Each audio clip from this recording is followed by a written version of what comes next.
Mr. President, Mrs. Trump, it is with great pleasure that my wife and I welcome you to Windsor Castle on this, your second state visit to the United Kingdom.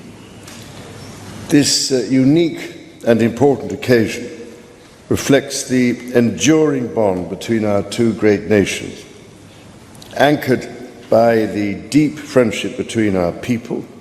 This relationship, which with good reason we and our predecessors have long called special, has made us safer and stronger through the generations. Our people have fought and died together for the values we hold dear. We have innovated, traded, and created together, fueling our economies and cultures through myriad forms of exchange. We have celebrated together, mourned together, and stood together in the best and worst of times. Mr. President, as we approach the 250th anniversary of the Declaration of Independence next year, it is remarkable to think just how far we have come. I cannot help but wonder what our forebears from 1776 would make of this friendship today.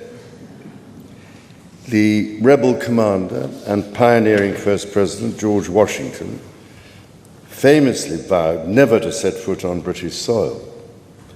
And my 5 times great-grandfather, King George III, for his part, did not spare his words when he spoke of the revolutionary leaders. Today, however, we celebrate a relationship between our two countries that surely neither Washington nor King George III could possibly have imagined. The ocean may still divide us, but in so many other ways, we are now the closest of kin. Mr. President, you have spoken of your pride in your British roots. In fact, not only have you set foot on British soil twice in the last 2 months alone, but I understand that British soil makes for rather splendid golf courses. Now, for my part, I have always admired the ingenuity of the American people and the principles of freedom which your great democracy has represented since its inception. Throughout my life, from the very first visit to the United States in 1970, and over 20 visits since that time, I have cherished the close ties between the British and American peoples.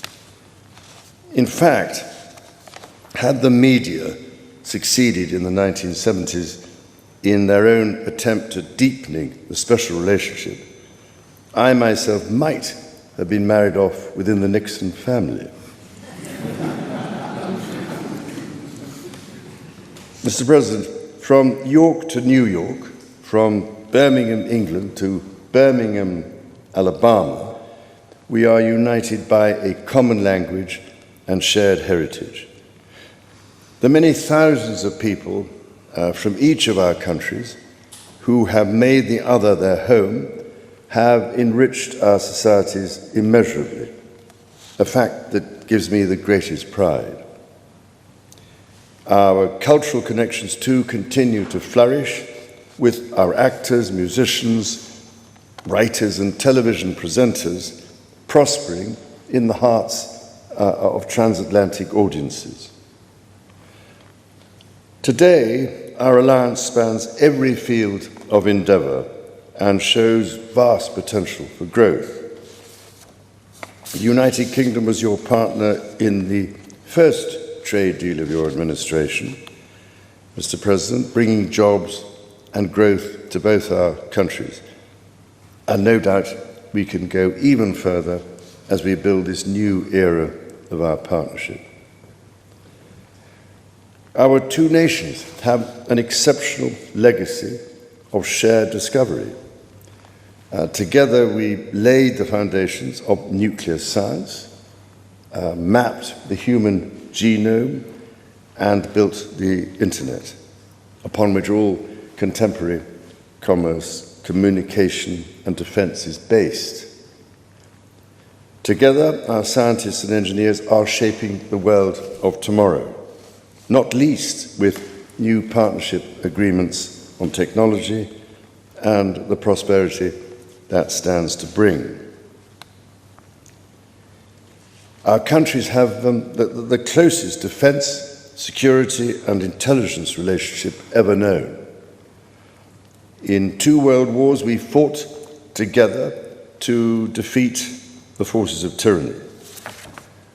Today, as tyranny once again threatens Europe, we and our allies stand together in support of Ukraine to deter aggression and secure peace. And our AUKUS submarine partnership with Australia sets the benchmark for innovative and vital collaboration. The successes of the British Redcoats and of George Washington's Continental Army today stand shoulder to shoulder, brothers and sisters in arms, protecting the freedoms we both cherish. Our countries are working together in support of crucial diplomatic efforts, not least of which, Mr. President, is your own personal commitment to finding solutions to some of the world's most intractable conflicts in order to secure peace. In striving for a better world, we also have a precious opportunity to safeguard and to restore the wonders and beauty of nature for the generations who follow us. We share the ambition and determination to preserve our majestic lands and waters, above all, to ensure that we have clean water, clean air, and clean food.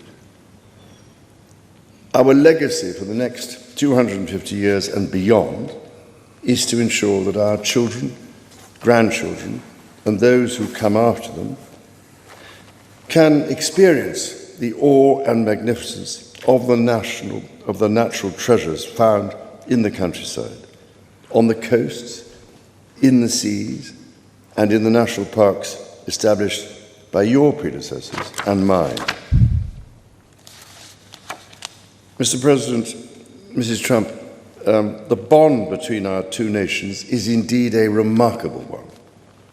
Forged in the fire of conflict, it has been fortified through our shared endeavours and burnished by the deep affection between our people. Tested time and again, it has borne the weight of our common purpose and raised our ambition for a better world. So, in renewing our bond tonight, we do so with unshakable trust in our friendship and in our shared commitment to independence and liberty. Therefore, as we celebrate this unparalleled partnership, allow me to propose a toast to President Trump and the First Lady, and to the health, prosperity, and happiness of the people of the United States of America.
Your Majesty.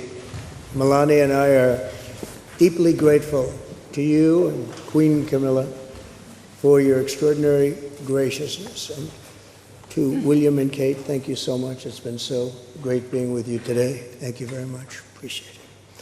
It's a singular privilege to be the first American president welcomed here. And if you think about it, it's a lot of presidents, and this was the second state visit, and that's the first, and maybe that's going to be the last time. I hope it is, actually. But this is truly one of the highest honors of my life. Such respect for you and such respect for your country. For many decades, His Majesty the King has epitomized the fortitude, nobility, and the spirit of the British monarchy and the British people. He's dedicated himself to preserving the glory and unique character of this kingdom, restoring life to the rivers and streams, supporting the works of its artists and composers, planting trees and gardens in its countryside. And I just visited one of the most beautiful I've ever seen that you just completed, and protecting the architectural integrity of cities, villages, and towns. He has uplifted the poor, cared for rural farmers, and tended to wounded veterans like nobody else. I'll tell you that I just stood in line and shook about 150 hands, and the King knew every single person and every single company, and some of them had bad names like XYZ-Q3, and he knew every one of them, or at least I think he did, because nobody was complaining. I was very impressed with that. But I just want to say that His Majesty has also raised a remarkable son in His Royal Highness, Prince of Wales. Really amazing. We've gotten to know you, and I think you're going to have an unbelievable success in the future. Melania and I are delighted to visit again with Prince William and to see Her Royal Highness, Princess Catherine, so radiant and so healthy, so beautiful. It's really a great honor. Thank you. Many years ago, His Majesty opened his archives to a biographer. Among the documents was a letter from 1993 in which he described the patriotism and guided his many projects. He wrote that he was, quote, entirely motivated by a desperate desire to put the great back into Great Britain.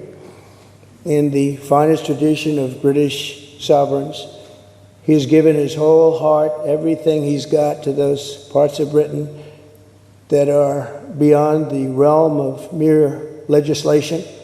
It's not easy, but which define its essence and its virtue, its harmony, and its soul. It's an amazing calling, and there's nobody that's answered that calling like you have. A fifth of all of humanity speaks, writes, thinks, and prays in the language born on these isles and perfected in the pages of Shakespeare and Dickens and Tolkien, and Lewis, Orwell, and Kipling. Incredible people, unbelievable people like we have rarely seen before, probably won't see again. The lion-hearted people of this kingdom defeated Napoleon, unleashed the Industrial Revolution, destroyed slavery, and defended civilization in the darkest days of fascism and communism.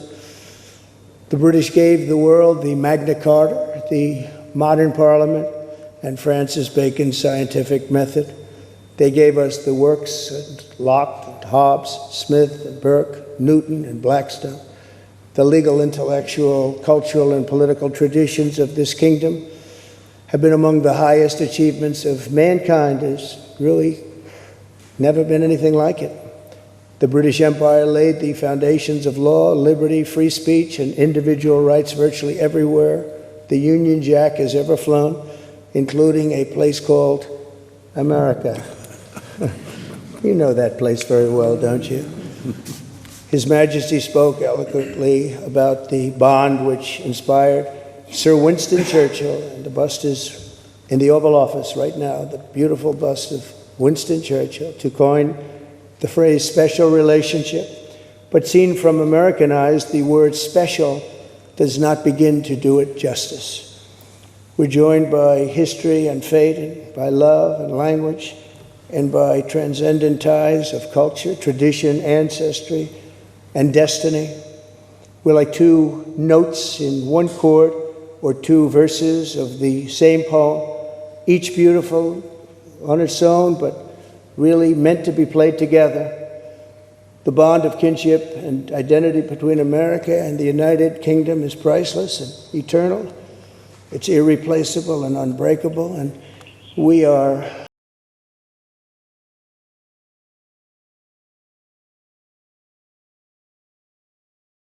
as a country, as you know, doing unbelievably well. We had a very sick country 1 year ago, and today, I believe we're the hottest country anywhere in the world. In fact, nobody's even questioning it, but we owe so much of that to you and the footing that you gave us when we started. Together, we've done more good for humanity than any two countries in all of history. Together, we must defend the exceptional heritage that makes us who we are, and we must continue to stand for the values and the people of the English-speaking world, and we do indeed stand for that. On behalf of all Americans, I offer a toast to one of the great friendships, to two great countries, and to His Majesty, King Charles III, a very, very special man, and also a very, very special queen. Thank you very much. Thank you. Thank you very much. It's a great honor to be with you.